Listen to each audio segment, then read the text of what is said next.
Arketipum 18. Selamat berjumpa kembali di Arketipum 18. Pada pertemuan kali ini saya ingin menyampaikan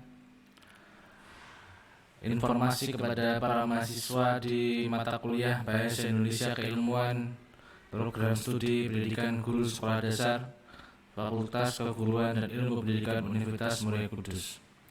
Pada pertemuan pertama dengan saya di sini, saya akan menyampaikan bahwa perkuliahan nantinya akan berlangsung sesuai dengan jadwal perkuliahan Anda. Tidak ada perubahan di sana. Sebelum perkuliahan dimulai, materi sudah saya unggah untuk bahan pembelajaran dan mahasiswa di sana silakan untuk mempelajari materi yang sudah saya sampaikan. Baru nanti kita melakukan diskusi untuk pemahaman materi tersebut. Ya, selama perkuliahan nanti dengan saya di sini Irfai Fatur Rahman, dan mohon kerjasamanya, dan tentunya di sana mahasiswa sudah mulai memahami pola perkuliahan yang akan dilaksanakan dengan saya. Ya, oke. Saya lanjutkan di sini para mahasiswa. Ya. Untuk pertemuan pertama di sini saya menyampaikan kontrak perkuliahan dengan saya. Selama perkuliahan mahasiswa di sana diminta aktif mengikuti perkuliahan selama 16 kali pertemuan. Pertemuan di sini tentunya sudah saya sampaikan di sana bahwa sebelum perkuliahan dimulai, video-video proses pembelajaran, video penjelasan materi pembelajaran di sana sudah saya unggah. Silakan mahasiswa di sana menyimak video tersebut, dan jika ada pertanyaan silakan dituliskan di kolom komentar. Proses perkuliahan kita dilaksanakan secara daring. Jika nanti proses perkuliahan dilaksanakan secara luring, di sana tentunya sudah ada informasi dan tidak bersifat mendadak. Yang kedua, di sini mahasiswa menyelesaikan tugas perkuliahan tepat waktu.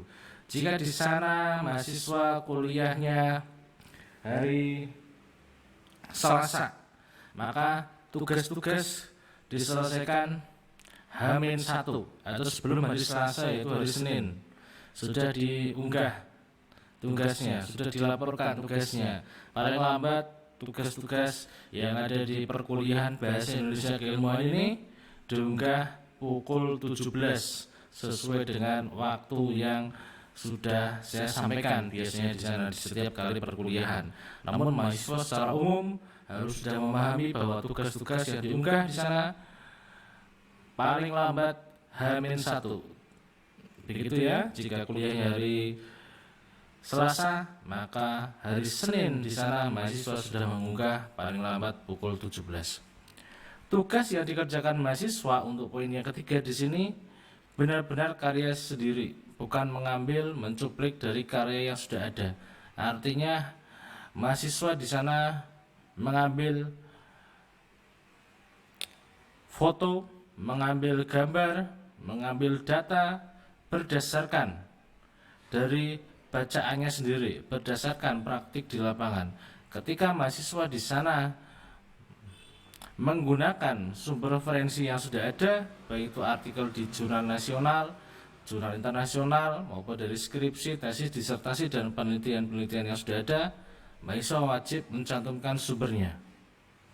Jika mahasiswa di sana menggunakan referensi yang sudah ada, baik itu secara daring maupun ketika Anda membaca di perpustakaan, maka mahasiswa di sana sudah menggunakan kutipan tidak langsung, yakni pemahaman mahasiswa berdasarkan materi-materi yang sudah dibacanya.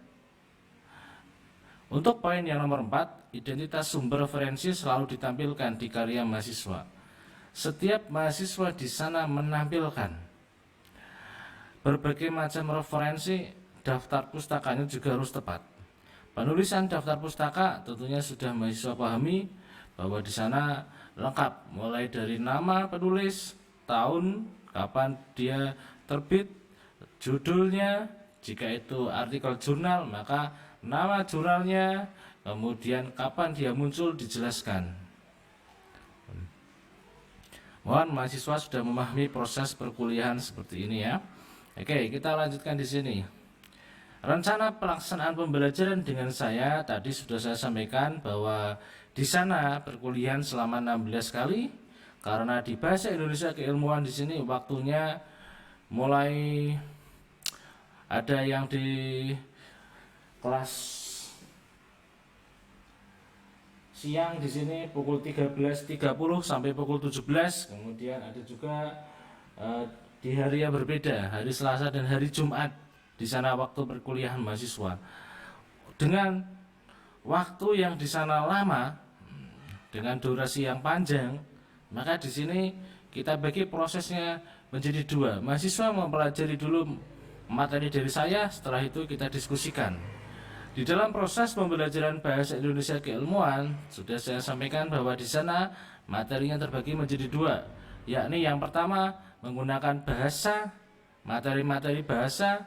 Yang kedua adalah di sana terkait dengan materi kesastraan. Ada dua hal yang di dalam proses pembelajaran dipelajari oleh mahasiswa, maka mahasiswa di sana baik pembelajaran bahasa maupun pembelajaran sastra, keduanya di sana perlu dikuasai dan harusnya semuanya nanti bisa dipahami oleh mahasiswa. Tetapi kita tetap berproses, tentunya di dalam proses tersebut mahasiswa diminta untuk selalu belajar. Karena tugas-tugas yang saya berikan kepada mahasiswa di sana adalah tugas mandiri. Tugas mandiri. Kemudian yang nomor 2 di sini pola penyampaian tugas mahasiswa diunggah pada channel YouTube mahasiswa sendiri. Kita sudah mulai berjalan di sini untuk proses pelaporan mahasiswa. Di sini setiap tugasnya diunggah di channel YouTube-nya Anda masing-masing.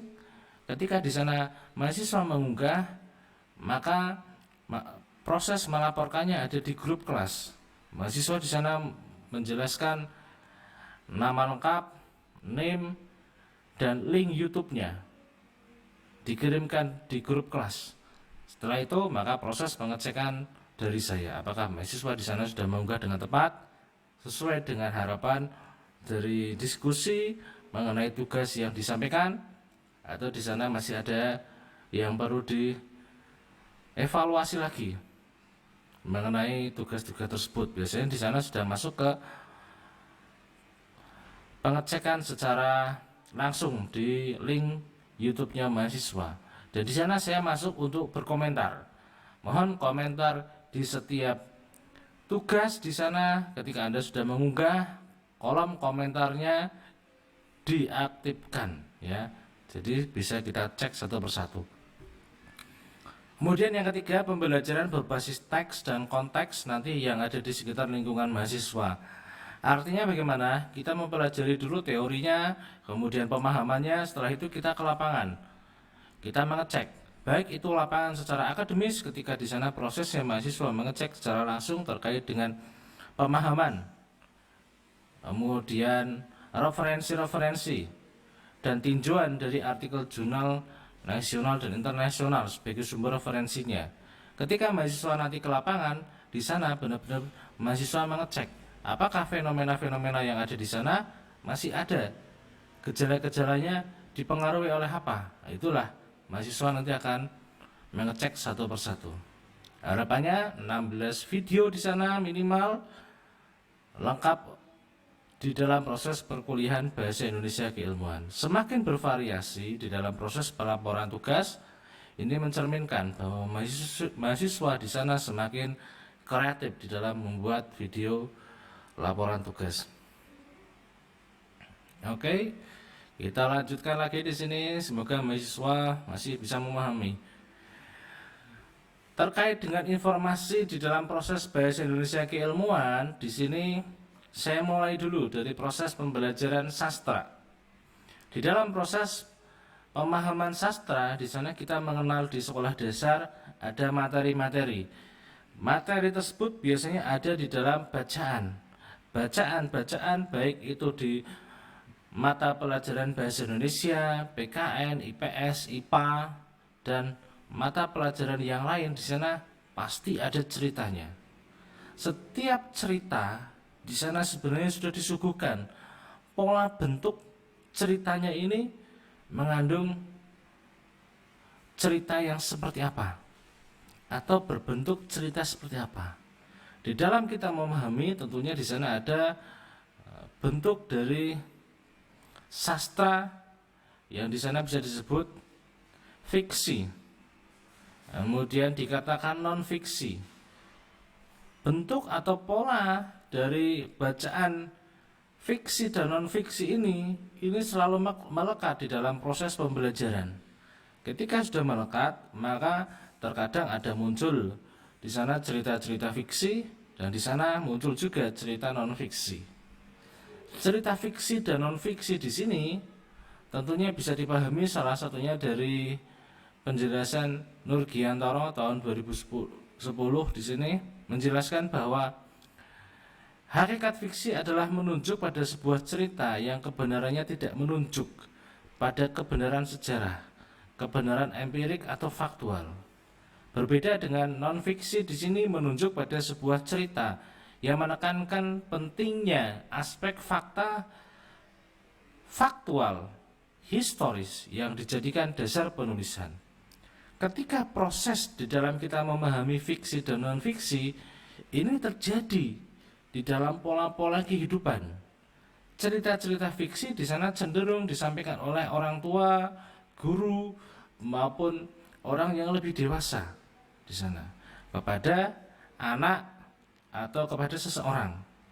Penyampaian cerita fiksi di sini biasanya perlu didampingi di dalam proses pembelajaran. Kenapa demikian? Apa perbedaan antara kita memahami bacaan non-fiksi di sana? Ternyata ketika kita memahami bacaan non-fiksi, di sana tentunya sudah pasti bahwa jawaban-jawaban, kemudian cerita-cerita yang disampaikan adalah bisa dipahami oleh siswa. Tinggal ketika siswa di sana masih kurang bisa memahami, karena di sana masih ada materi-materi yang belum dikuasainya, sehingga siswa di sana atau anak di sana bertanya.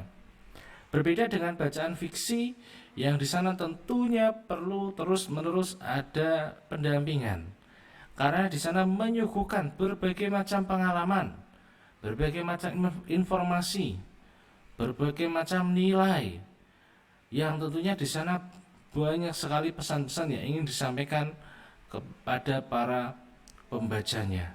Ini kedalaman dari proses memahami setiap bacaan disinilah yang menyebabkan cerita fiksi di sini itu perlu ada pendampingan, dan siswa ketika sudah menyimak berkali-kali dia akan mencoba memahami. Nah, itu baik itu alur ceritanya, kemudian kisah-kisah yang ada di dalamnya, dan itu membentuk moralnya siswa. Nah, ini biasanya ketika sudah praktik di sini, orang tua menceritakan cerita-cerita ini ketika anak akan tidur. Ketika di sana siswanya atau anaknya itu sudah menunjukkan gejala-gejala, oh ini berarti membutuhkan cerita, atau ketika sudah ada permintaan cerita-cerita. Ternyata karya sastra di sini sangat digemari oleh anak, mulai dari anak kecil ya, sekolah dasar kelas 1 pun sudah bisa menikmati cerita-cerita seperti ini. TK juga sudah bisa. Di sini juga dibedakan lagi antara pemahaman. Tadi kita memahami bahwa fiksi dan non fiksi. Ada juga di sana perbedaan antara sastra non imajinatif dan sastra imajinatif. Perbedaan keduanya di sini bisa dilihat dari sudut pandang yang pertama. Sastra non imajinatif sebenarnya di sana memenuhi estetika seni, karena di sana alur cerita, penyampaian cerita itu juga disusun berdasarkan kebutuhan yang ada di dalam kisah tersebut. Ceritanya menarik. Ketika sudah ceritanya menarik, maka di sana juga cenderung mengemukakan fakta. Fakta-fakta yang ada di sini adalah fakta-fakta yang ada di dalam kehidupan. Ini biasanya ketika masuk ke dalam sastra non imajinatif adalah ilmu-ilmu yang pasti di sana. Ketika ditanya di dalam sebuah cerita 10 tambah 5, di sana jawabannya ada 15. Namun prosesnya untuk menjawab 15 di sana ada pertanyaan-pertanyaan atau cerita-cerita yang urut disampaikan. Bahasanya cenderung denotatif. Ketika sudah masuk ke denotatif di sana, bagaimana bahasa-bahasa tersebut di sana bisa dipahami. Bisa dipahami karena di sana sudah menggunakan bahasa-bahasa sehari-hari yang tentunya tidak bermakna ganda. Jadi pemahamannya di sana sudah jelas bahasanya dan bisa dipahami oleh siswa. Jika siswa masih merasa kesulitan seperti tadi yang saya sampaikan, karena di sana ada materi-materi yang memang belum dipahami oleh siswa. Namun siswa di sana bisa belajar melalui berbagai macam media pembelajaran yang ada untuk memahami materi dari sastra non imajinatif di sini. Berbeda dengan sastra imajinatif yang di sana ketika kita memahaminya memenuhi estetika seni. Ya, di sini ada kesamaannya. Karena di sini sifatnya adalah memberikan pengalaman, memberikan deskripsi, mengembangkan pemahaman siswa, dan di sana cenderung hayali. Hayal di sini tentunya didasarkan pada penulis ingin menyampaikan pesan kepada para pembacanya melalui imajinatif, melalui pemahamannya terhadap persoalan-persoalan kehidupan. Cara-cara untuk menyelesaikan permasalahan kehidupan biasanya di sini ditawarkan. Dan tawaran tersebut biasanya di sana ketika sudah selesai di dalam proses pembelajaran dijelaskan. Ini kita mengambil nilai-nilai yang ada di sini. Bahasanya cenderung konotatif. Makna bahasa yang ada di dalam cerita-cerita sastra imajinatif semakin dalam seseorang menjelaskan maknanya, maka cerita tersebut tentunya akan semakin jelas. Nah, ini kedua hal ini perlu dipahami oleh mahasiswa ketika menyimak di sana cerita-cerita yang tergolong sastra non imajinatif dan sastra imajinatif. Itu dari saya, semoga bisa bermanfaat untuk mahasiswa. Sampai berjumpa lagi di channel Arketipum 18 selanjutnya. Salam budaya. Arketipum 18.